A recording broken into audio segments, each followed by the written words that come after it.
to turn to Psalm 27, 27th Psalm. We'll read the entire Psalm. It's a Psalm of David. The Lord is my light and my salvation. Whom shall I fear? The Lord is the strength of my life. Of whom shall I be afraid? When the wicked, even mine enemies and my foes, came upon me to eat up my flesh, they stumbled and fell. Though an host should encamp against me, my heart shall not fear. Though war should rise against me, in this will I be confident. One thing have I desired of the Lord, that will I seek after, that I may dwell in the house of the Lord all the days of my life, to behold the beauty of the Lord and to inquire in his temple. For in the time of trouble he shall hide me in his pavilion. In the secret of his tabernacle shall he hide me. He shall set me upon a rock. And now shall mine head be lifted up above mine enemies round about me. Therefore will I offer in his tabernacle sacrifices of joy. I will sing, yea, I will sing praises unto the Lord. Hear, O Lord, when I cry with my voice. Have mercy also upon me, and answer me. When thou saidst, Seek ye my face, my heart said unto thee, Thy face, Lord, will I seek. Hide not thy face far from me. Put not thy servant away in anger. Thou hast been my help. Leave me not, neither forsake me, O God of my salvation. When my father and my mother forsake me, then the Lord will take me up. Teach me thy way, O Lord. Lead me in a plain path, because of mine enemies. Deliver me not over unto the will of mine enemies, for false witnesses are risen up against me, and such as breathe out cruelty. I had fainted unless I had believed to see the goodness of the Lord in the land of the living. Wait on the Lord, be of good courage, and he shall strengthen thine heart. Wait, I say, on the Lord.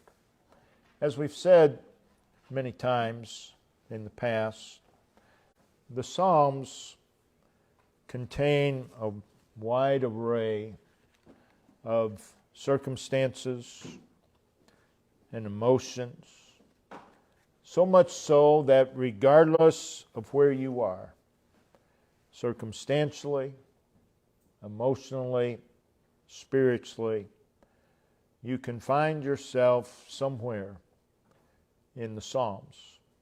Throughout the Psalms, we see that there are the expressions of loneliness, love, awe, sorrow, regret, contrition, discouragement, turmoil, shame, exaltation, marveling, delight, joy, gladness, fear, anger, peace, grief, desire, and faith. And on we could go. We see all of this in the Psalms. Emotions that we're all subject to, emotions that we all have and do experience. So again, you can find a psalm for your situation, whatever it is. There is a psalm for that situation. And that's an amazing thing about the Psalms. This 27th Psalm is a Psalm of David. Probably when he was being pursued by Saul. Such would have been a time of tremendous trial, time of adversity, many times of loneliness and feeling of betrayal. No doubt much personal sorrow and discouragement, no doubt much frustration. Yet reading the Psalm, these are not the defining circumstances of the Psalm. The tone of the Psalm is set in the very first verse. And it's not a tone of discouragement. It's not a tone of bitterness. It's not a tone of frustration. But rather a tone of certainty and assurance. And as you read the psalm, there is trouble and difficulty. But again, the tone of the psalm is confidence in God. Throughout the psalm, David mentions adverse circumstances. But overshadowing all of that is this confidence that he has in God. So throughout the psalm, David is seen and he's fixed upon something far greater than his circumstances, that being the Lord. In the psalm, David speaks of personal adversity in the past, the present, and the future. But overshadowing it all is this confidence that he has in God. So that's our subject, overshadowing confidence in God. And again, as we've said many times, many people, almost all, think that the spiritual response to adversity is begin with the adverse circumstance and move toward God. And that sounds good, but I don't believe that's the spiritual thing to do. And you start with God, and you move toward the problem. You move toward the circumstance. And that's where the psalm starts. And you have many examples in the Bible. In the midst of trial, start with God. Start with God. You can't go wrong.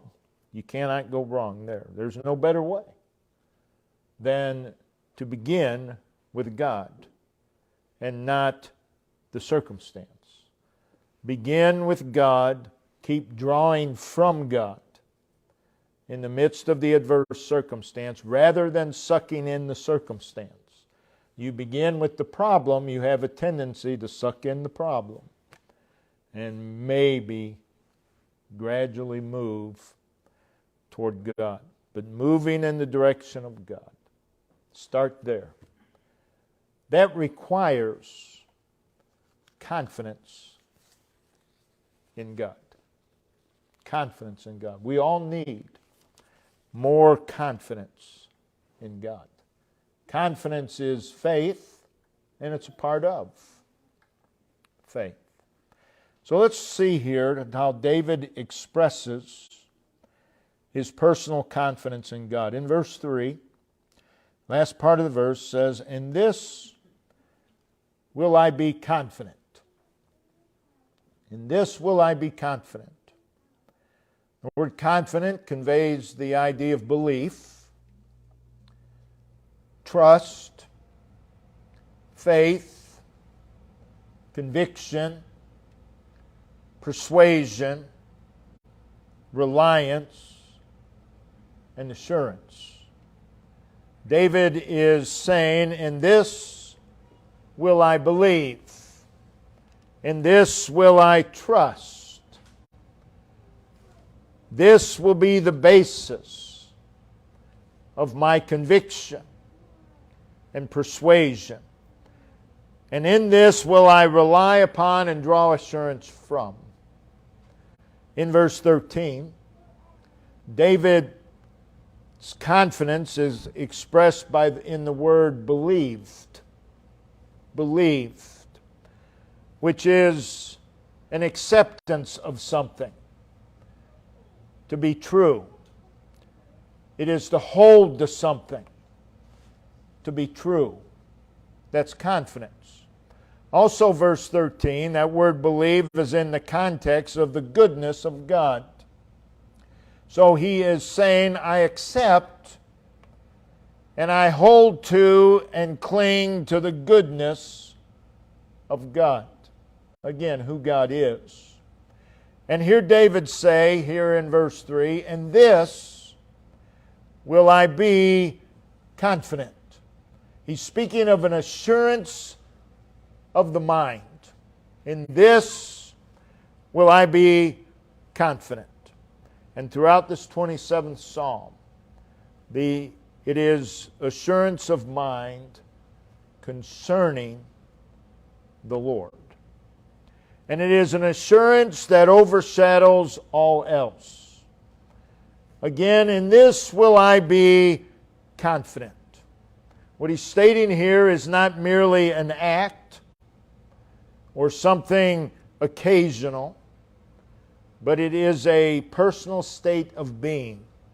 In this will I be confident. Again, it's a state of being. The state of being is confidence in God. We need that. Confident in God ought to be our state of being, regardless of circumstances. Nothing ought to shake our confidence in God. In fact, everything ought to deepen our confidence in the Lord. In this will I be confident. So we have to ask the question, what is the in this? What is the in this? Well, it states both the object and the situation of his confidence. I believe that the in this goes back to verse 1, to the words, the Lord. Add to that, in this will I be confident. It is also the Lord is, and that's twice stated in verse 1. Add to that, in this will I be confident. It also says, the Lord is my. There is now a personal connection between who the Lord is and the psalmist. Add to that, in this will I be confident. And then there are the statements concerning who the Lord is as it relates to David. He says, the Lord is my light. He is saying, the Lord reveals to me. The Lord gives me clarity. The Lord gives me guidance, protection, and safety. Add to that, in this will I be confident. He also goes on to say, the Lord is my salvation.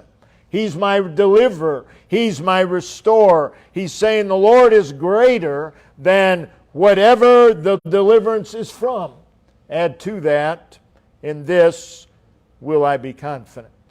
He also says, the Lord is the strength of my life. That is, the Lord is the power. He's the force. He's the vigor. He's the sturdiness. He's the durability of my life. In this will I be confident.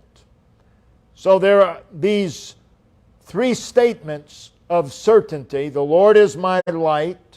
The Lord is my salvation. The Lord is the strength of my life. Three statements of confidence are followed by two questions. Verse 1, whom shall I fear? And of whom shall I be afraid? And those two questions have their basis in the statements made concerning the Lord. So whatever David had to fear, what the Lord was greater than the fear. Whatever might cause David to fear, David's confidence in the Lord was greater. It was to a greater extent. So David's object of confidence is the Lord. But again, he says, in this will I be confident. In this. Speaking of circumstance. There are two questions. Again, whom shall I fear? And of whom shall I be afraid? Those two questions imply that there is the threat of fear. There is the possibility of fear. And then in verse 2, he moves on to mention certain situations. So he's now talking about circumstances. We see the object of his confidence, and now we see the situation of his confidence. In verse 2, he mentions a past experience. He said, when the wicked, even mine enemies and my foes, came upon me. That's in the past. And verse 2, he speaks of the past. Verse 3, he imagines two future scenarios, marked by using the word though 2 times in verse 2. He says, though an host, that is, great numbers, should encamp, that is, settle and establish themselves against me. And he then moves on to the second. He says, though war, that's a conflict, an offense, an offensive campaign, should rise against me. So he imagines 2 future scenarios, painting a picture of being surrounded by enemies and hostility, intent on his destruction. And in these 2 scenarios, there is a progression from enemies to war. First it is enemies and then war. But listen to him. In this situation, will I be confident? So you have the object of his confidence is God, everything said in verse 1. And now we see the situation. It's easy to be confident in God when there's no enemies around and nothing but friends. That's easy.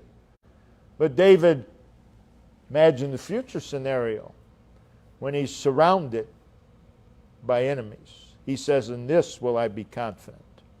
That is, even when this situation happens, I will remain sure. I will remain certain. I will remain convinced and absolutely persuaded that the Lord is my light, the Lord is my salvation, the Lord is my strength, and He is greater than the darkness, He's greater than the bondage, He's greater than my weakness, He's greater than whatever may surround me. In this will I be confident. So again, we have the situation of his confidence. We also hear the expression of his confidence in verse 5. For in the time of trouble, and again he's speaking in the future, He shall hide me in His pavilion.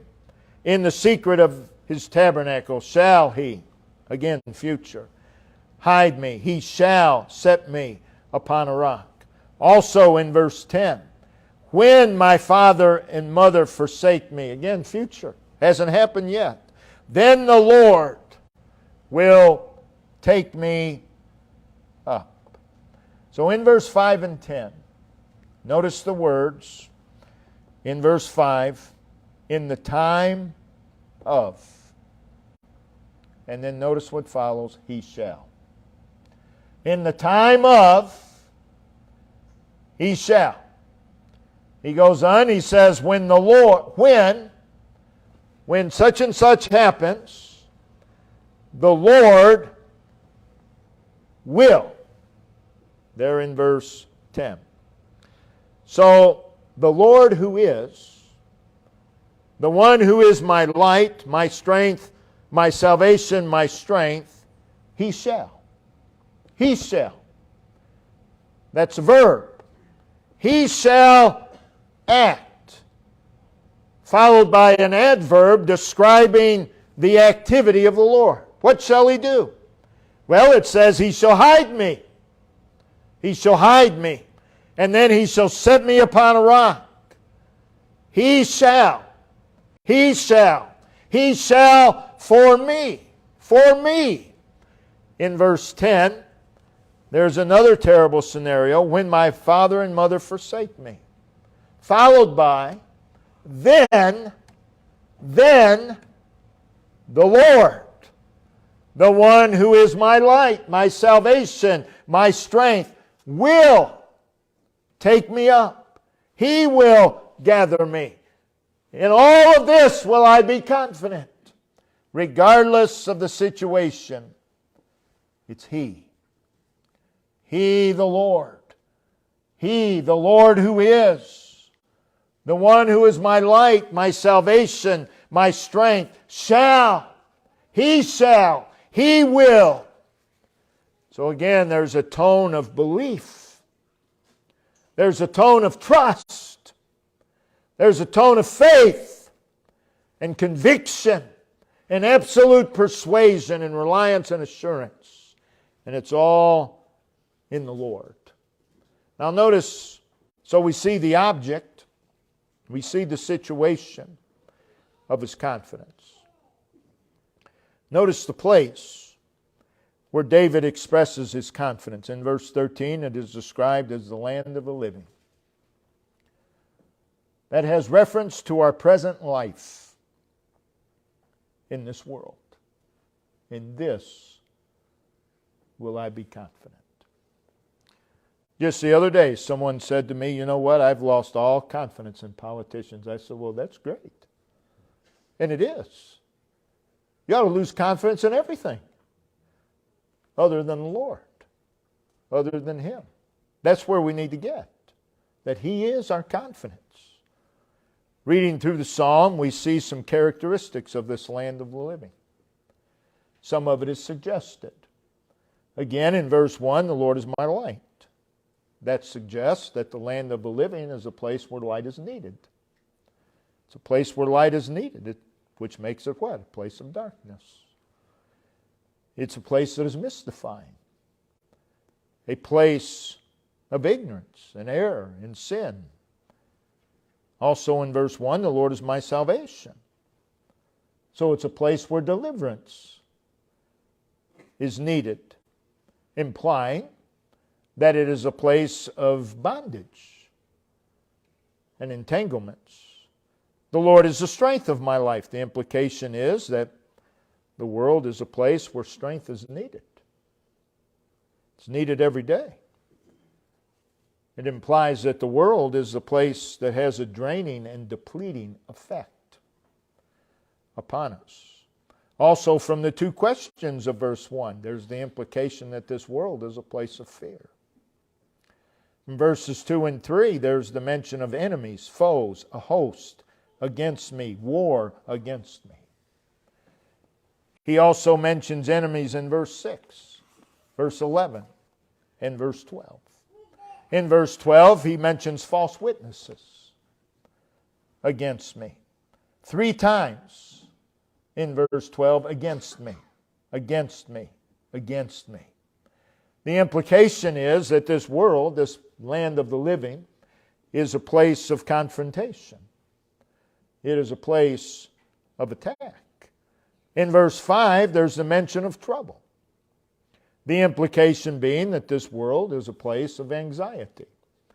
It's a place of danger. It's a place of difficulty. It's a place of dilemma. It's a place of disorder. It's a place of disturbance. It's a place of inconvenience and problems. In verse 9, it is the place where we sin. Verse 9, he's talking to the Lord. He's been talking about the Lord, but in verse 9, he begins to talk to the Lord. And he says, hide not thy face far from me, put not thy servant away in anger. Thou hast been my help. Leave me not, neither forsake me, O God of my salvation. He has sinned. And in the land of the living, that's what people do. They sin. In verse 10, it is a place of terrible possibilities. Again, when my mother and father forsake me. This land of the living is a place of terrible, terrible possibilities. Where's your confidence going to be? In verse 11, there's the plea, teach me thy way, O Lord. Lead me in the plain path. The implication is the world is a place where we need teaching. We need guidance, implying that the world is a place of ignorance and a place of confusion. In verse 12, again, he's still talking to the Lord. He mentions his enemies and false witnesses and cruelty. Again, implying that the world is a place of opposition, a place of strife, a place of lies, false witnesses.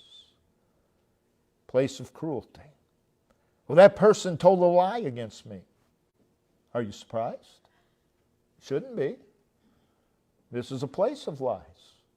Put your confidence in the Lord. In verse 13, it's a place of weariness. I had fainted unless I had believed. I would have fainted if I did not have this confidence in God. Kept him from fainting. So the world is a place of weariness. It's a place where you may lose heart. And in this place, we hear David say, the Lord is, in this will I be confident. The Lord is my light, my salvation, my strength. In this will I be confident. So when in an adverse world and in adverse circumstances, the Lord is the unfailing source of confidence. In the midst of discouragement, the Lord is the unfailing source of encouragement. In the midst of the dreadful, the Lord is the unfailing source of optimism. In the midst of turmoil, the Lord is the source of peace. Where's our confidence? Where's our confidence? In the midst of fear, the Lord is the unfailing source of courage.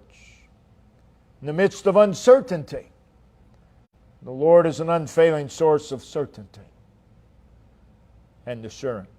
In the midst of hopelessness,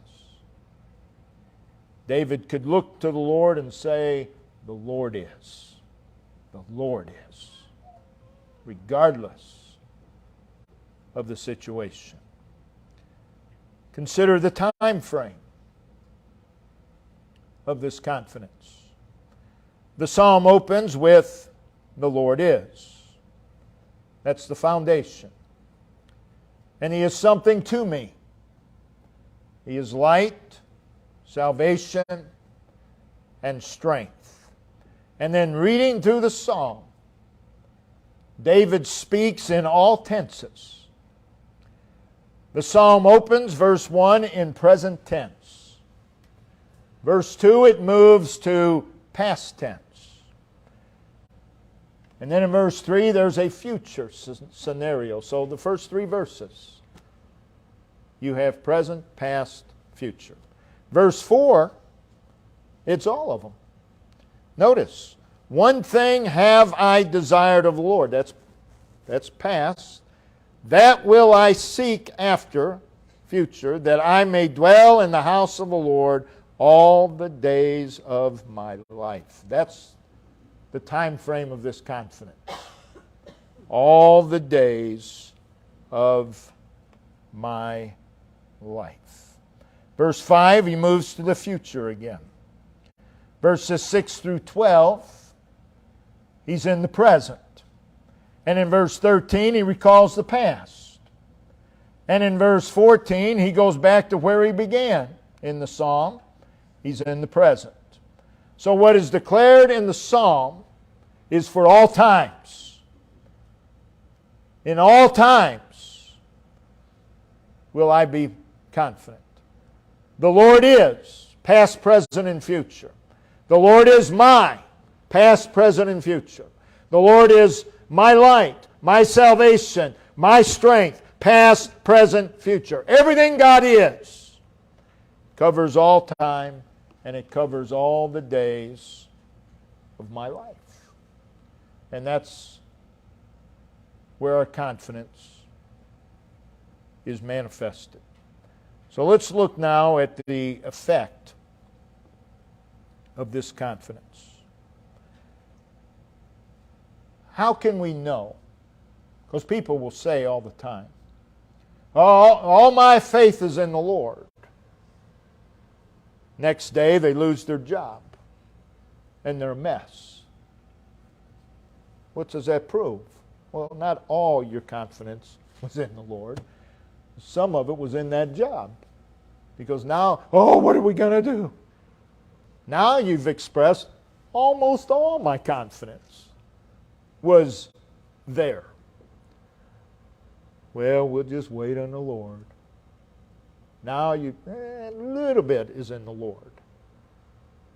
We need to examine where our confidence is. And we can do that by, how do we act? How do we act when turmoil comes? What's our first reaction?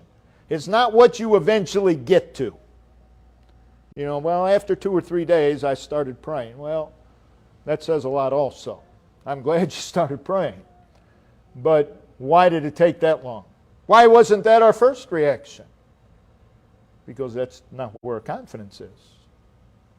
So even though people may think, all my confidence is in God, I don't believe anybody can honestly say that. All my confidence is in God.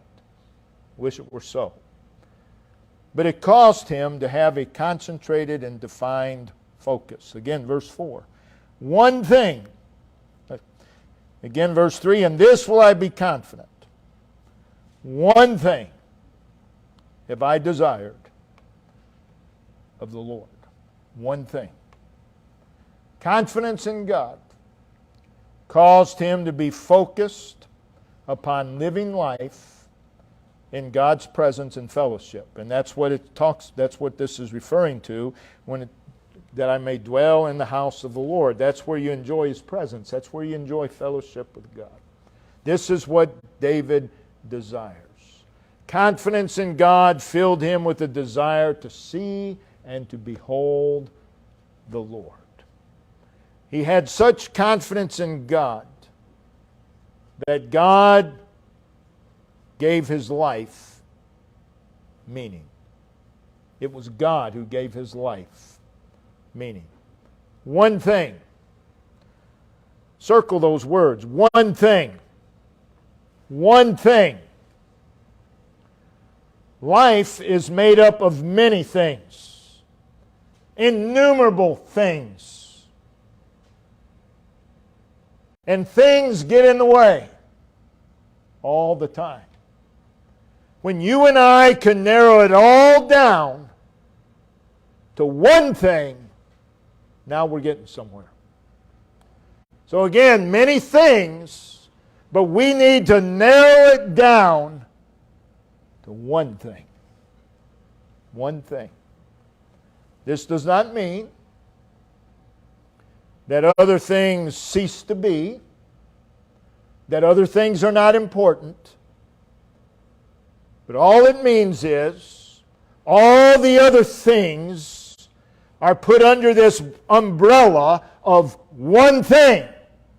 Take all the things and put it under the umbrella of this one thing.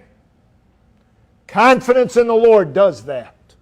Confidence in God is able to take all the things and narrow it down to one thing. The Lord. The Lord. And you and I, our life would be so, when the day that happens, life is better. Everything about life is better. Everything. It caused him to have a defined pursuit in life. Verse 4. That will I seek after. This one thing that I desire, the presence and fellowship of God, that will I seek after. God's people are seeking a lot of things. You can only do so much. You can't go in 20 different directions. That does not work. That, this one thing, that will I seek after. That is my number one pursuit. Yes, there are other things, but I put all those things under this one thing, and I pursue that one thing. So you see, confidence in God is the remedy to distraction. God's people, all of us, the distractions grow by the day. Almost every new invention is just going to be a distraction. Mark it down. But you're saying all that is wrong. That's not what's said. We thank God for much of the technology we have. But let's be honest. It's a distraction. And the more it so-called improves, the more distracted we become. I mean, all you got to do is go back. Before all this, we weren't nearly as distracted. Oh, but we didn't have... Yeah, I know that. But you see, the course of this world is patterned after Satan. And the course of this world is a distraction. And almost everything we bring into our life distracts us to some degree from the one thing. And the one thing eventually gets buried. It's buried under a multitude of things. Confidence in God is the remedy. Confidence in God. This confidence that we're talking about will not allow you to be distracted. It caused him to pray and seek the Lord. In verses 1 through 6, David is heard speaking of the Lord. In verse 7, there's a shift. And he begins speaking to the Lord. And this continues through verse 12. But in verse 7 and 8, he's very much aware of his need of God in his life. We need that. Notice, hear, O Lord, when I cry with my voice. Have mercy also upon me and answer me. He's seeking God. Notice, thy face, O Lord, will I seek. The question is, do we have enough confidence in God to seek His face? Do we have enough confidence in God to seek His face first? First. The very first thing, the very first reaction. Seek His face. You realize how many problems that would solve? If we just sought the Lord first. How much time that would save? Thy face, O Lord, will I seek. In verse 9, he prayed for God's nearness and favor. Do we have enough confidence in God that we are fearful of being separated from Him? That was the fear he was expressing. I might be separated from God. Every new gadget that comes along, does it ever cross our mind, you know what, this might just take me further from God? It will. It will. In verse 11, he prayed for God to teach him, to instruct him, to tutor him, to train him, to illuminate him, to indoctrinate him, to guide him. Teach me thy way. Thy way. The course of the world has its way. We need to be taught thy way. Don't put confidence in the course of the world. Have confidence in God. Do we have enough confidence in God to unlearn our own ways and to be drawn to His ways? He then prayed for God's leadership and guidance. He says, lead me in a plain path. That is, guide me, cause me, move me in a plain path, a level path, a consistent path. Do we have enough confidence in God to seek and to follow His leadership and guidance? Why do we have to ask 40 other people what they think? Because that's where your confidence is. Because you have doubts about God. If I'm absolutely certain about something, I don't have to ask you. I don't have to ask anybody. If you're absolutely certain. His confidence in God was a great enabler. Notice verse 13. I had fainted unless. What that means is I could have fainted, but I didn't.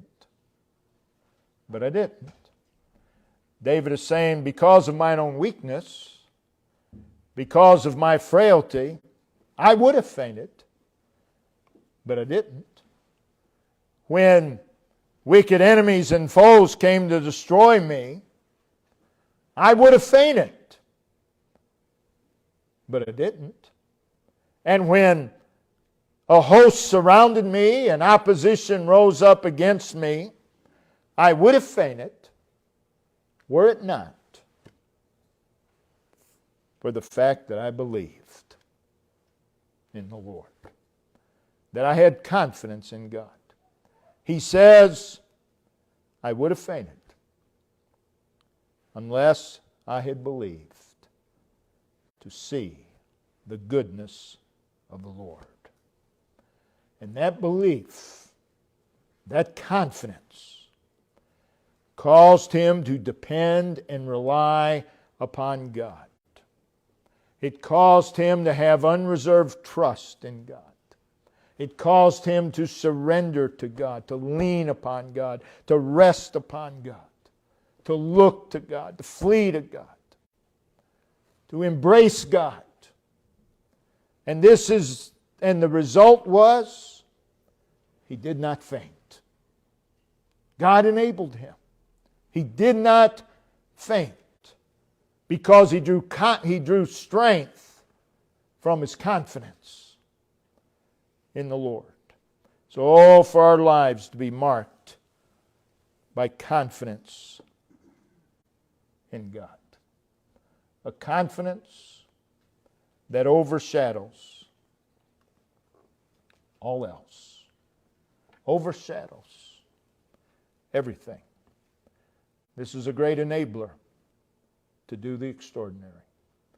And if we're going to live the life that we're called to live, if we're going to be what we're called to be, you have to have confidence in the Lord, regardless of what happens. And if we just look at the Lord dealing in our lives, just review a day, at the end of a day, review the day, and see how God has worked. That strengthens confidence for the next day. And you keep doing that. Confidence ought to be getting stronger and stronger and stronger. But God's people fall apart quicker than the world does, really. And that speaks volumes. It speaks volumes of where they have placed their confidence. Be confident in the Lord. Brother Ben, if you'll come and lead us in verse of song. Let's all stand. Ben will lead us in singing.